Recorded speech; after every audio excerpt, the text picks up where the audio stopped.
Hey guys, this is my daughter's AC unit. Fans running inside, but ain't nothing happening out here. So, we're gonna find out. I have a feeling it's a capacitor went out. But we're gonna find out. First thing we wanna do is we gotta take off this cage.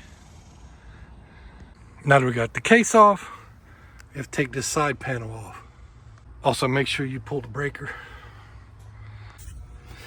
All right, so there's a capacitor right there. You just take that screw off and it pulls straight out, but you need to make sure you take a picture of what wire goes where.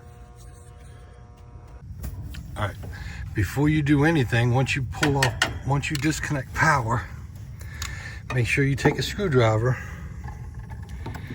and short these posts on the capacitor to make sure it's discharged.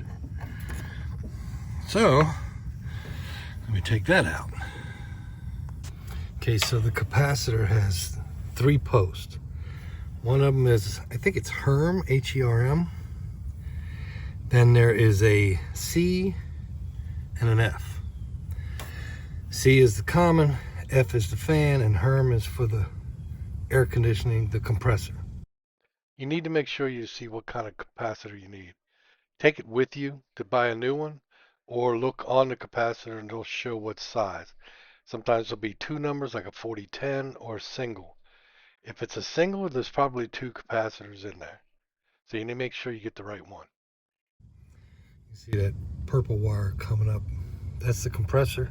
The brown wire is the fan. It's back there. That is the fan. And then the orange wire is the common, coming from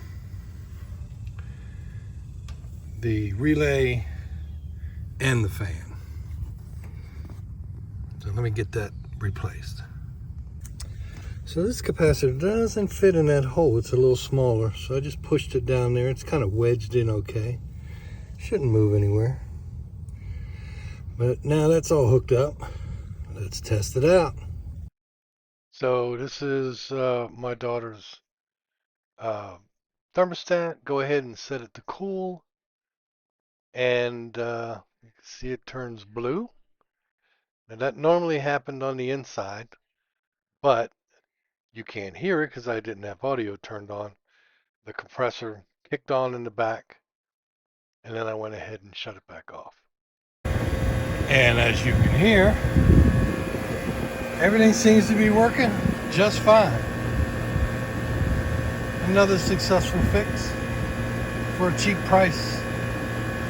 I actually found out I didn't need the relay or the contactor, but replaced it anyhow. That was $32, and then the capacitor was $14. Not too bad. Got any questions, hit me up and subscribe. I'll talk to y'all later.